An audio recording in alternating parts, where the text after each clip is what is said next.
Did you hear that? No. Do you think it might have been a ghost? Who on earth would you call?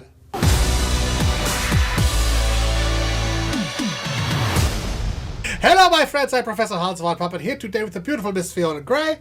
Hello. Hi. We saw Ghostbusters the other night at the YouTube Space LA. This is going to be our spoiler-free review. It was great. And then if you want some that spoiler, that's kind of a spoiler. You gave that away early in the video. You want to save that. Anyway, listen. We're going to go spoiler-free, unless that it's great as a spoiler. Spoiler-free for a while, and then we'll do a separate video where we give away all the spoilers, okay? So spoiler-free, because we believe in that sort of thing, and then spoilers because maybe you want to tune back in and have a fun discussion with us. Yeah. About what you liked, what we liked, and we can kind of... I don't want to see something by myself. I always want to talk about it afterwards with people. Mm-hmm. That's why I like those Game of Thrones recap shows on Monday, you know? Mm-hmm. Anyway, spoiler-free, Ghostbusters. Well, for starters, we saw it at YouTube Space LA.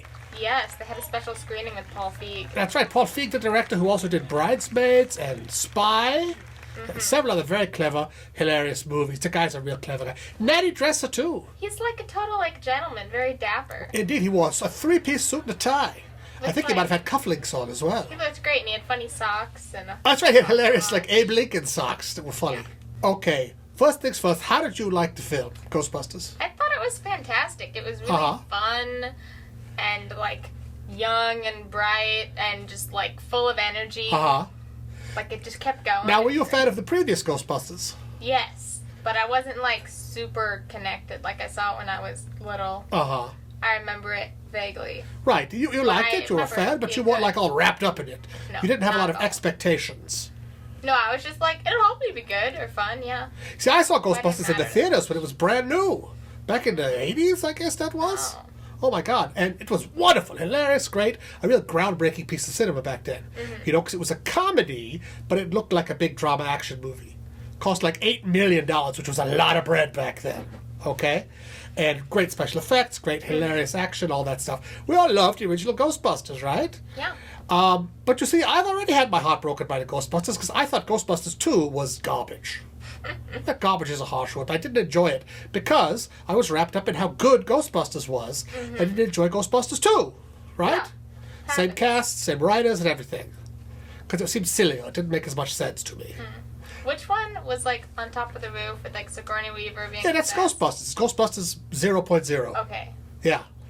Zool, I am the keymaster, all that stuff. OG Ghostbusters. What happened in the second one? In the second one, they're in New York, and there's this river of green slime running into the city that's evil ooze, I believe. They had the green slime in this one, too. And there's this painting that's haunted by some evil kind of Vlad the Impaler kind of guy, and he comes to life, and and they have green slime, and they have pink slime that makes things sort of dance around, makes objects dance around.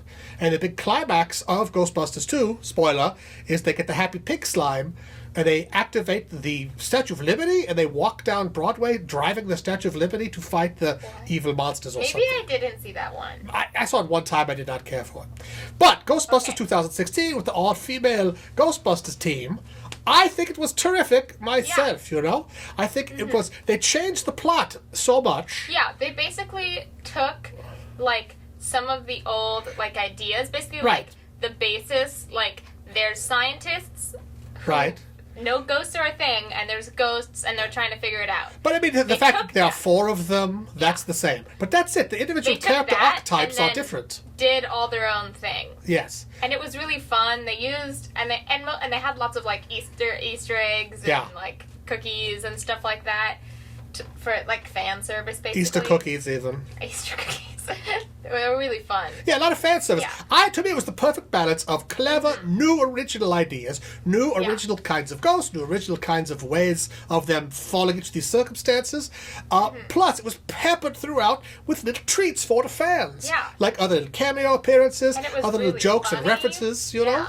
I thought it was really funny. Because they're going to say, who you're gonna call? You're gonna hear that song. But the way they weave it in was just very clever. It was great. It felt like how it was supposed to feel. Now, cleverness can be a curse sometimes. You know? Again, that's all about your own expectations. I remember when I first saw Back to the Future back in the 80s. Yeah. When no one knew what it was. For the first half of the movie, I was like, okay, I get it. Everything in the present is also in the past. Okay, that guy who's the mayor was the soda jerk guy or whatever. Okay, I get it, the past. And I was just annoyed by how perfectly it all matched up, you know? But eventually I got over myself and realized it was just brilliantly woven together. Yeah. And if you got Bob Zemeckis, you know, Ghostbusters, not Ghostbusters, Back to the Future, Roger Rabbit, all those films, they all have very intricately woven plots with lots of coincidences.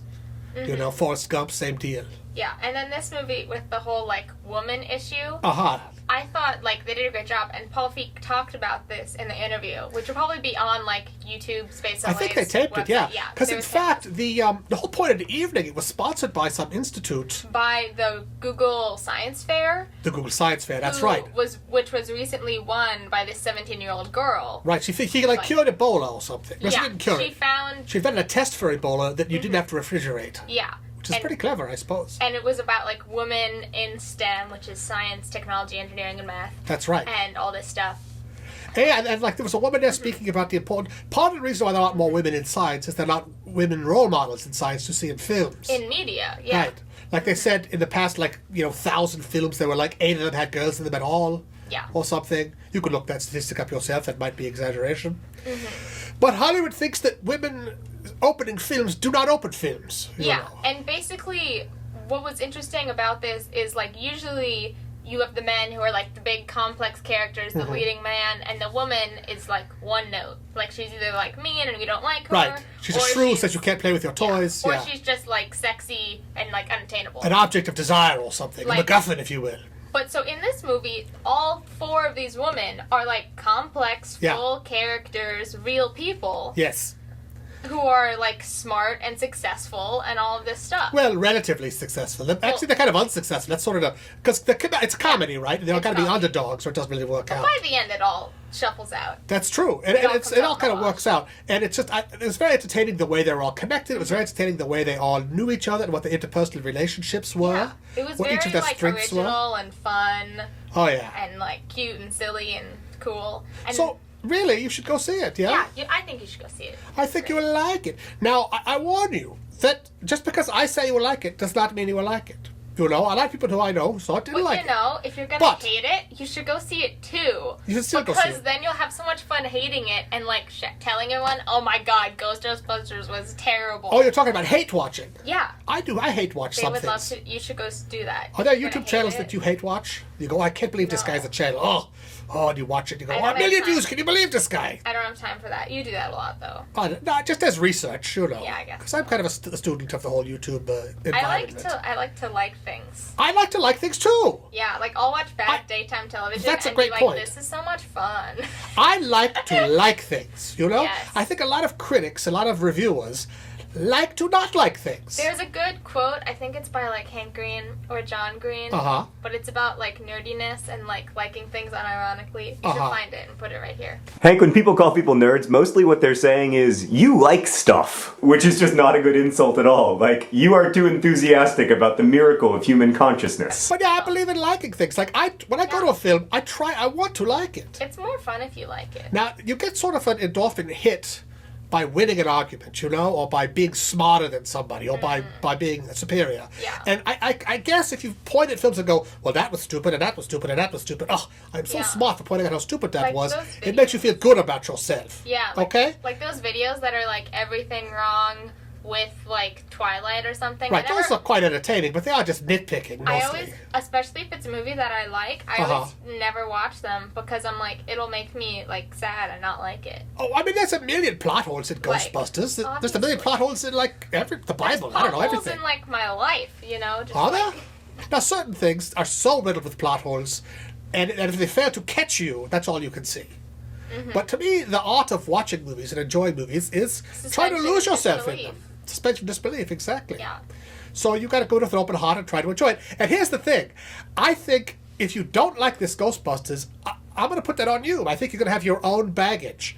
Now, that doesn't make your opinion invalid, but you just got to acknowledge that your opinion is your opinion. You do you, boo-boo. You do you, boo-boo. That is adorable. I love that Okay. phrase. But yeah, I mean, you got to check yourself, you know, like how wrapped up are you in your own expectations? I have seen films that I have hated Yeah. because my expectations were too high, too low, too something. You don't like The Breakfast Club. Oh, well, that's a whole other story. Lots of movies that, like, everyone likes, you don't like. Well, let's not get into my personal eccentricities. But I'm saying, like, I remember seeing Dick Tracy. I was telling you earlier, I saw Dick Tracy many years ago when it was new, and I just hated it because I was expecting one thing and it was something else, and I was just wrapped up in my disappointment because I was expecting so much. Yeah. And then I saw it again like a week later, and I loved it because with my expectations, my spoiler alert off, you know, I could just let it wash over me, and I saw all the value of all the beauty and all the details. I think the main point, especially with things like this that are like remakes or it's like the same franchise over again, reboot. It's like it's gonna be different. Just like fundamentally, it's gonna be different. So just leave your baggage at the door. And check your baggage. And enjoy it as a new, different experience and thing. Indeed. And I think, really, I'm not trying to oversell this, it's really a funny movie. Everyone in this movie knows what they're doing. Chris Hemsworth as their dopey secretary is hilarious. Like, everyone has either, like, been on SNL and or is, like, Leslie Jones, a film Kristen celebrity Wiig. in the first place. Oh, my God, they're all so great. Maybe we should wrap up our little review here with our big thumb up. And then we could come back and do another video where we talk about the details of the show, the spoilers, okay? Yep. So that's been pretty spoiler-free, right? I think we did it. Success. All right, be sure to like and subscribe. Be sure to watch our other review where we give away all the spoilers. And also be sure to watch my recent 3D and 360 videos from VidCon. They are really interesting and spectacular. What are you pointing at? Everything, because the thing will probably be somewhere. They'll mostly be on that side, I think. I put them all on that side. Yeah. With a little, like, eye with the dot. With a little dot is, yeah. Click that in. Yeah, that's it. Right here. Indeed. Well done. Doop. And after you subscribe, be sure to set it on alert so that you always catch every video. It's a little bell, and then you can get, like, texts when you come up with new videos. I explained it in my last video. I don't do that with your channel, sorry. You usually just tell me, you're like, did you see my new video? And you say no. No. I And saw the thumbnail. Oh, I saw the thumbnail, yeah. When I see your thumbnails, I click them, you know. I don't have many thumbnails. I know. Do I have too many? I have hardly enough. I only have 2. Okay. Oh, okay, I'm out. Get it?